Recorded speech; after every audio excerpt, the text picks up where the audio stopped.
Halo biologis lover, dimanapun kalian berada, gimana kabarnya? Pastikan tegang terus lah ya. Di video pertama gue ini, gue akan merangkum sebuah film yang bertema mempersatukan bangsa. Yo ingat tuh, film asal Jepang yang berjudul Perfect Education pada tahun 1999, menceritakan tentang seseorang om-om yang mengajari anak gadis yang masih perawan cara bercocok tanam yang baik dan benar. Sesuai judul lah ya, pelajaran yang mengencrotkan. Langsung aja lah, siapkan headsetnya, pakai sarungnya, dan check in out.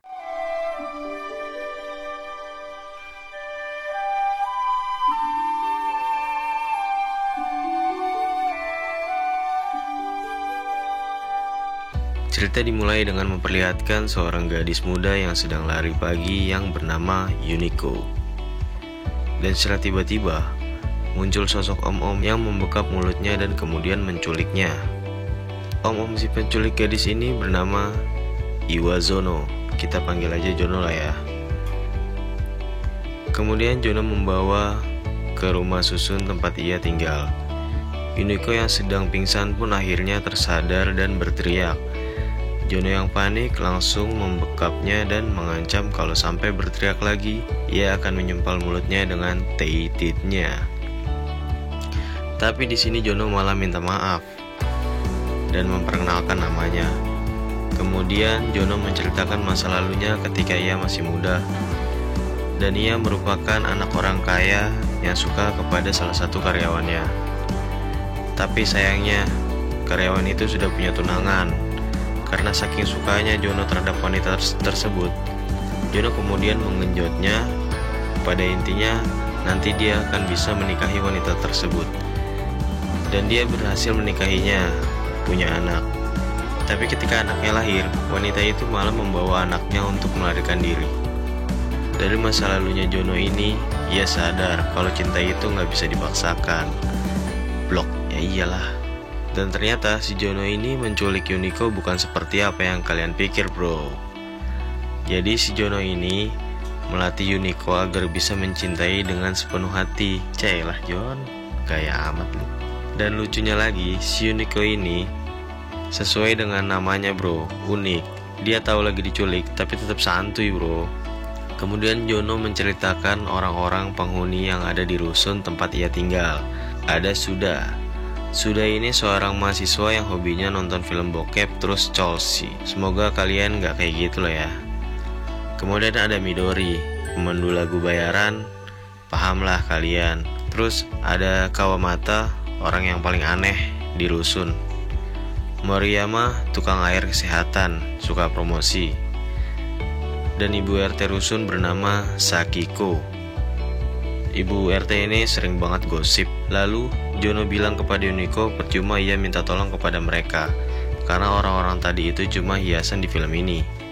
Kemudian sebelum berangkat kerja, Jono memborgol, mengikat kaki, dan menyekap mulut Yuniko. Di sini Jono terlihat kerjaannya sebagai seorang salesman yang banyak waktunya.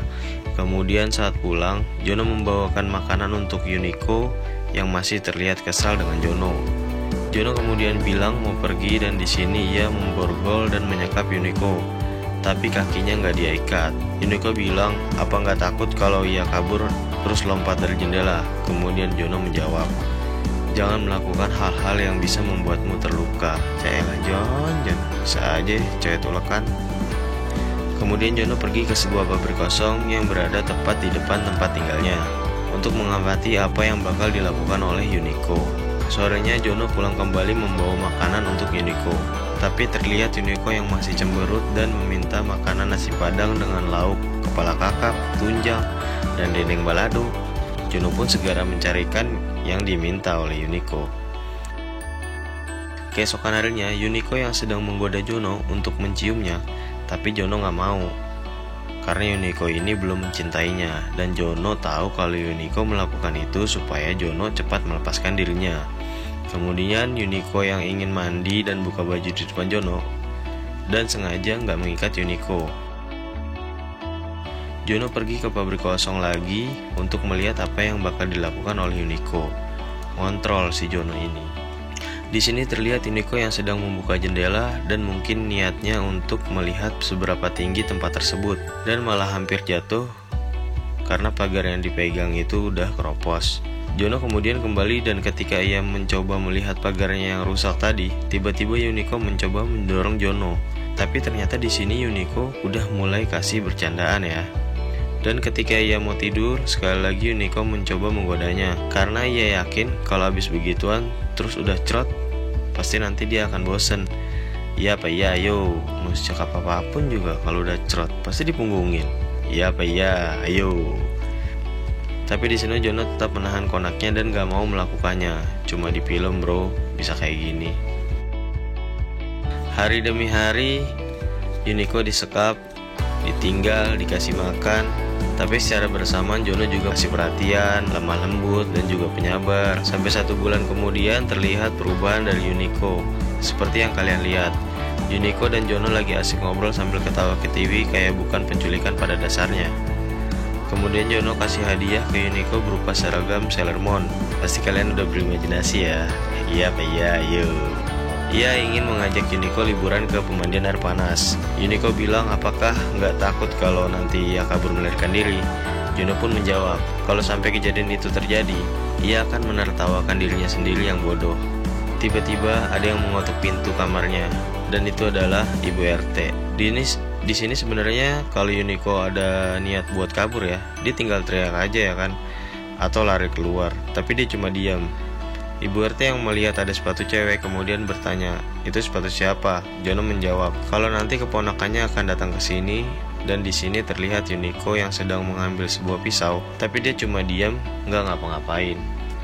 Mungkin sebagian dari kalian berpikir, ini film apa sih? Berarti kita satu pemikiran bro. Akhirnya mereka pun berangkat ke pemandian air panas dan mengaku kalau mereka ini adalah om dan keponakan. Di tempat tersebut, mereka berenang, jalan-jalan, tidur satu kamar. Tapi anehnya mereka itu gak ngapa-ngapain. Blok banget. Sampai keesokan harinya, Jono yang hendak mandi kemudian memborgol tangan Yuniko, dan setelah selesai mereka gantian memborgol tangan Jono. Tapi di sini terlihat ekspresi berbeda dari muka Yuniko yang berubah secara drastis, dan tanpa berkata apapun ia langsung mengambil barang-barang dan pergi meninggalkan Jono. Nah kan ditinggal loh Jon. Belum paks Jon belum dapat. Dan apa yang pernah Jono bilang, ia cuma bisa menertawakan kebodohannya sendiri. Yuniko pergi ke stasiun untuk menunggu kereta yang akan ia naiki.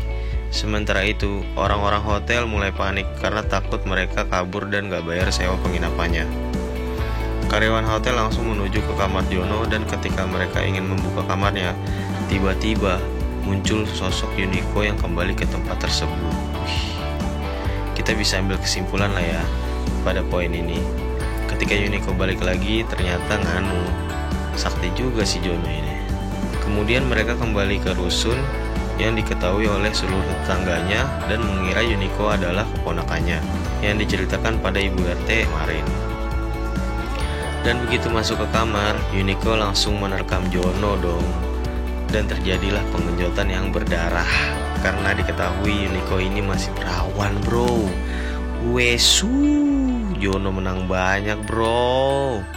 Dan setelah merasakan kenikmatan ilahi dan tahu rasanya batang kehidupan masuk ke surabi lepitnya, Yuniko ini seketika menjadi Sanghayan bro. Akibatnya mau tidur ngencrot, bangun tidur ngencrot, berangkat kerja ngencrot, pulang kerja ngencrot. Dan pas mandi pun mereka ngencrot juga bro. Dengan durasi adegan masing-masing itu lumayan lama loh. Om Jono ini pakai yang minum apa yang oles ya? Kalau dari kalian ada yang tahu, tolong kasih komen di bawah ya. Admin juga pengen tahu nih, pakai apa dia? Saking asiknya ngencrot terus sambil main air di kamar mandi, sampai nggak sadar kalau airnya rembes ke lantai bawah, dan kemudian menyebabkan para penghuni lainnya pada curiga kalau Yuniko itu bukan keponakannya. Dan si Suda ini yang kamarnya persis di samping kamar Jono, dia paling sering dengar suara-suara kenikmatan dari kamar Jono. Lanjut cerita, ketika pihak kepolisian yang mendapat laporan dari keluarga Yuniko dari 1 bulan yang lalu, kini menemukan Yuniko yang sedang berjalan di luar, langsung diamankan oleh polisi tersebut.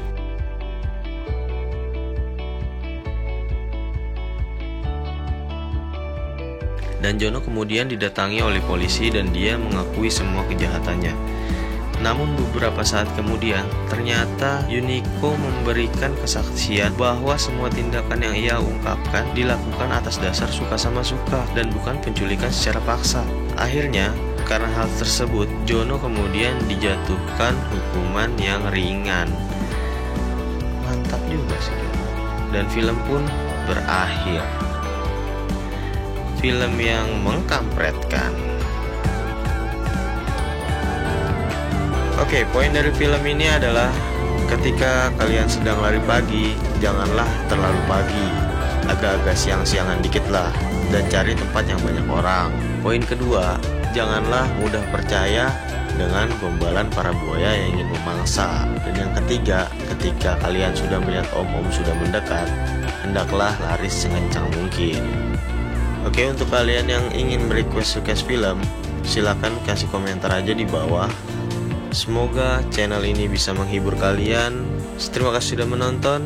Sampai bertemu lagi.